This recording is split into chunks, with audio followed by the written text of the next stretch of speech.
inteligência artificial está cada vez mais presente em todas as áreas do conhecimento. Tem sido mostrado o uso da inteligência artificial no desenvolvimento de novos medicamentos. Quem fala para nós sobre este assunto é o Dr. Aldo Lima. Ele é professor de farmacologia da Faculdade de Medicina da Universidade Federal do Ceará, é membro titular da Academia Cearense de Medicina e também é membro titular da Academia Brasileira de Ciências. Por favor, doutor Aldo. Caros confrades e confreiras, gostaria de agradecer ao convite do professor confrade Ricardo Pereira para apresentar esse tópico de inteligência artificial e farmacologia no século XXI. Por conta do tópico, gostaria de apresentar alguns slides que podem facilitar essa nossa apresentação. Esse tópico tem sido abordado de uma maneira bastante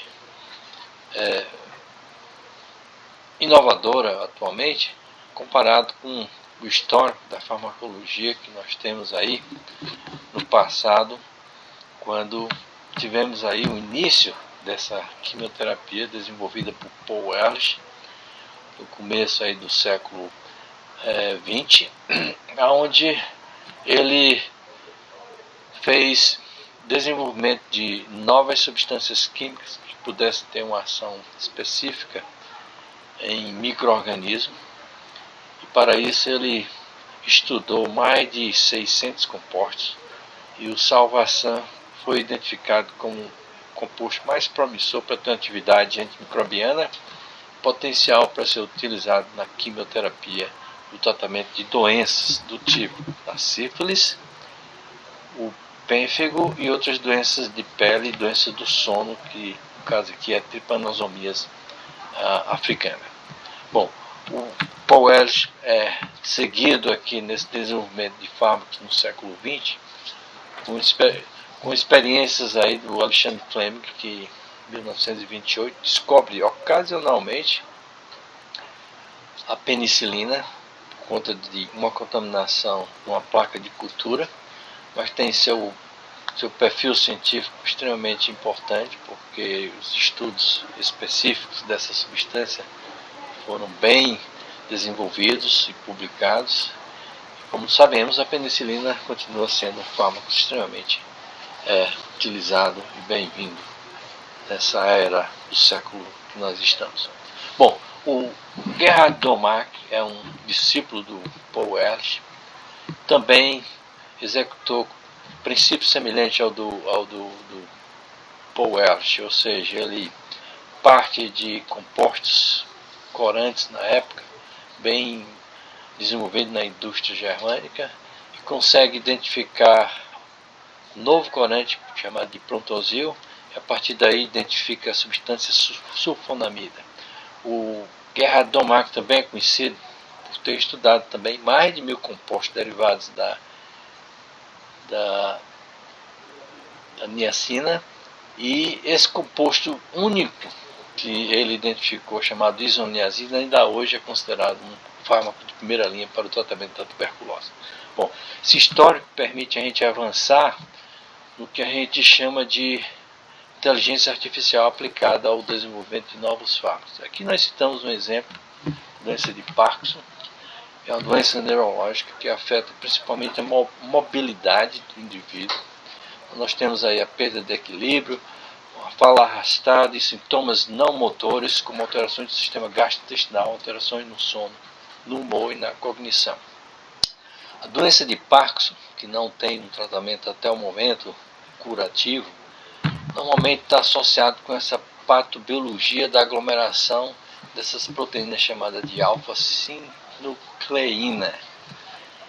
Obviamente que para se desenvolver algum fármaco curativo, você tem que anular essa possibilidade de agregação dessa proteína que interfere no processo funcional da condição nervosa.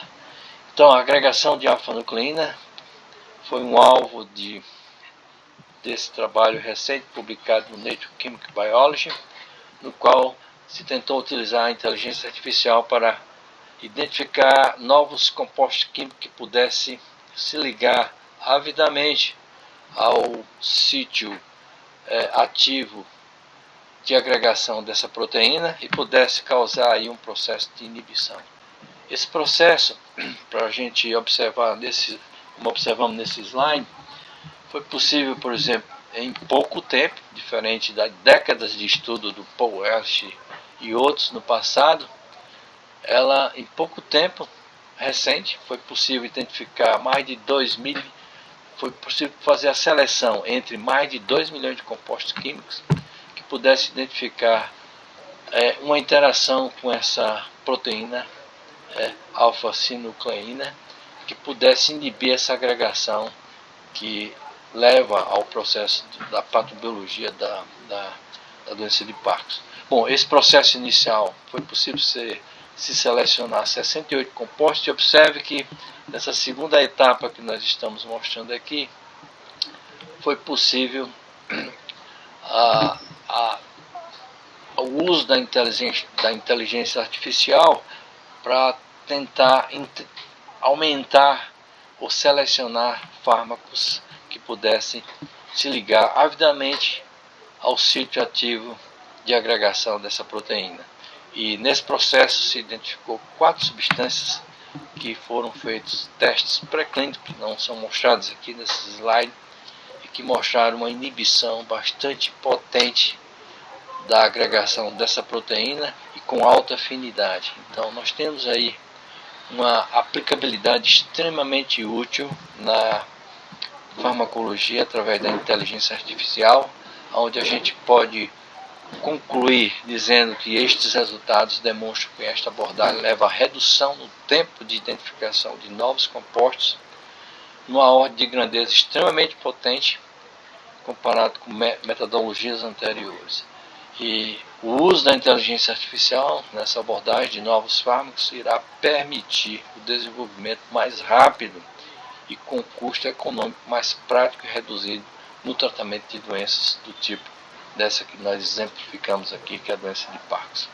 Muito obrigado pelo vídeo e até a próxima. Agradecemos ao Dr. Aldo Lima, que falou para nós sobre inteligência artificial no desenvolvimento de novos medicamentos. Você sabia que a Faculdade de Medicina da USP conta com um novo professor titular de cardiologia? Vou falar para vocês o nome dele no próximo vídeo. Até lá!